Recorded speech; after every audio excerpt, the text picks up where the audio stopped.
the end.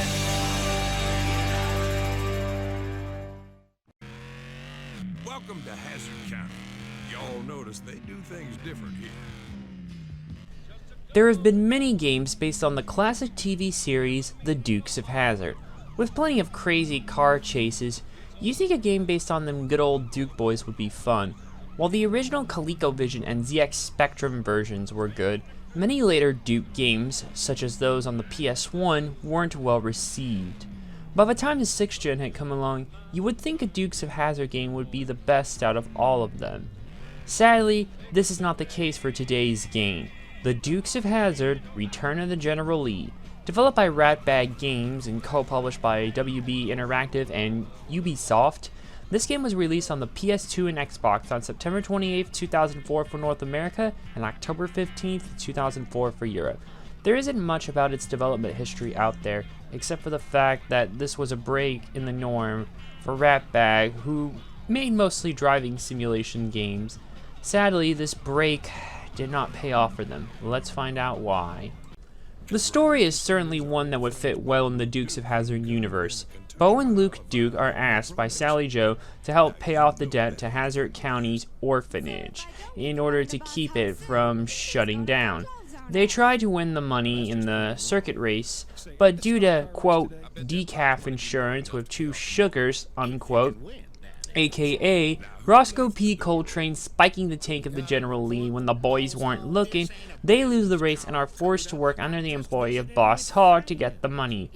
Doesn't help that he's compounding the interest hourly. Hourly? Why, you low-down skunk. Why is Hogg doing this? Because he wants to fund the building of a statue of himself to be seen in the town square and build a water reservoir on the side of the orphanage. Civic-minded fella now, ain't he? The story itself is enjoyable, and the presentation very much feels like an episode of the show, like many TV games before and after. The game plays out over a series of missions. Each mission will have a task to complete. The missions will keep progressing the story until you get all of them done. In between missions, you will free roam from location to location.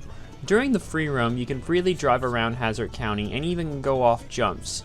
Going off jumps is an important thing because it was always noteworthy to see the General Lee do it in the show as the Dixie horn blares. That, and getting 6 5-star ratings on those stunt jumps will unlock a making of video about the game, although I'm actually a little doubtful about that because I tried to do that according to the game facts cheats list, and well, that didn't end well. And of course, to be able to drive fast and well, in addition to performing those stunt jumps, the game should control well, but we have a problem. The problem is not so much with the actual controls themselves. They're pretty straightforward for anyone who's played an open world driving game in their life, and they work fine. The main undoing of this game that kills it and any fun to be had with it is the car's handling. My god, it's bad. It might be a little hard to understand from just watching the game, so I'll describe it the best way I can. Imagine always driving on ice. Everything is slippery and loose, it's way too easy to do 180-degree turns, and you'll have trouble controlling your jumps as you get in the air. Basically, it feels like you're driving a poorly implemented import tuner instead of the General Lee.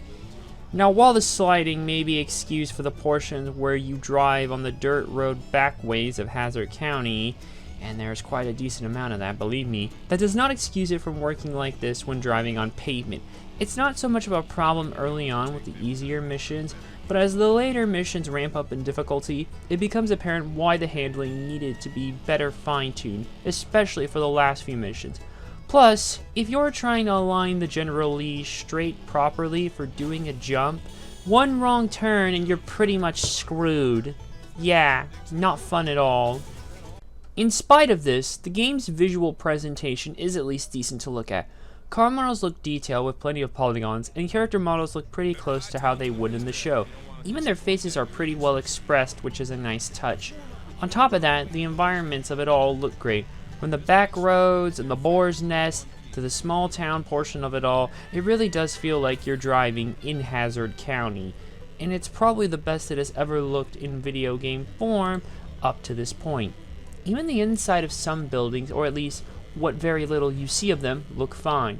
Though the in-game map can be a little tricky to follow, and you can only pull it up either via the pause menu or by hitting select, where it may slightly be a pain trying to keep looking while driving, but yeah.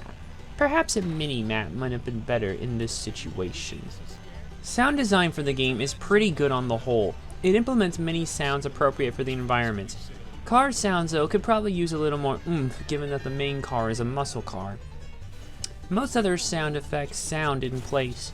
Music also fits the game well. The main show's theme appears a few times in the game and never really is out of place. The other music heard in the cutscenes, missions, and free roam all sound good, and does sound like it would belong in the show. Voice acting is also pretty good. Every actor who was alive when the game was made all reprised their roles from the show. John Schneider, Tom Wolpott, Catherine Bach, James Best, Ben Jones, and Sonny Schroyer all fit the bill here, and they do a decent enough job. But age was probably catching up to them, and it kinda sounds like that in game.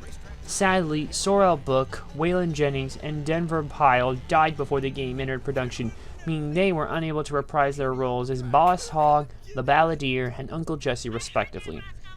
They've instead been replaced by who I assume to be Joe Lasky, Lance Legault, and Dave Richards respectively. They do a fine job in addition to the other voice actors / cast of the show. Once you beat the main game, you'll find there are several multiplayer modes to take part in. Demolition Derby, where the last car standing wins. Hot Pursuit, where one player is the cop and the other isn't. Player with the most points after 2 rounds wins, with each player playing the cop and the outlaw. And a basic head-to-head race through the coal mine. You also have several movies that include interviews with the development team and the actors who play the main Duke cousins, which is nice. The Dukes of Hazzard: Return of the General Lee is a game that I was disappointed to find out did not age well upon my revisiting of it in 2017. I was probably lucky to have this game when it came out because my mom grew up with the show and probably remembered it from when she was younger. But upon revisiting it, I discovered that while it looks and sounds fine, even controlling fine for the most part, the actual handling of the cars in game pretty much ruins any kind of fun the game could have. Even Stuntman didn't handle this bad. Hell, if anything, Stuntman handled too well, but had rough game design. Here, this game has the exact opposite problem. The game design is fine, but the car handling sucks. If you're a fan of the Dukes of Hazzard franchise, you'll probably enjoy this game well enough. Otherwise, non-fans and fans of driving games may want to steer clear of this game, unless you want a frustrating experience towards the end.